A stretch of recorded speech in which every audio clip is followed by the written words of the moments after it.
Daily 10,000 steps நடங்கன்றது நிறைய doctors வீடியோஸில் சொல்லி பார்த்துருப்பீங்க.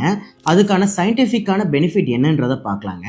டெய்லியும் எல்லாரும் மினிமம் 7,000 ஸ்டெப்ஸ்லேருந்து 10,000 ஸ்டெப்ஸ் நடக்குதுங்க அப்படின்னா நம்மளுக்கு heart attack, dementia, cancer, cholesterol, diabetes இந்த மாதிரி பல நோய்கள் வராமல் தடுக்க முடியும். அதே மாதிரி டெய்லியும் யாரெல்லாம் இந்த 10,000 ஸ்டெப்ஸ் அரௌண்ட் நடக்கிறீங்களோ உங்கள் எல்லாருக்குமே நம்ம ப்ரீமெச்சூர் டெத்துன்னு சொல்லுவோம். இளம் வயசுலேயே இறக்குறாங்க இல்லையா, அதோட சதவீதம் 10% கம்மியாகுதான். ஸோ தட் நம்ம இன்னும் பல வருஷங்கள் வாழ்கிறதுக்கு இந்த ஒரு ப்ராக்டிஸே ஹெல்ப்ஃபுல்லாக இருக்கும். இன்னொரு முக்கியமான விஷயம் என்னென்னா, ஸ்லோ வாக்கை விட கொஞ்சம் மீடியம் பேஸ் வாக், கொஞ்சம் ஃபாஸ்ட்டாக வாக் பண்ணுறது ரொம்ப நல்லது.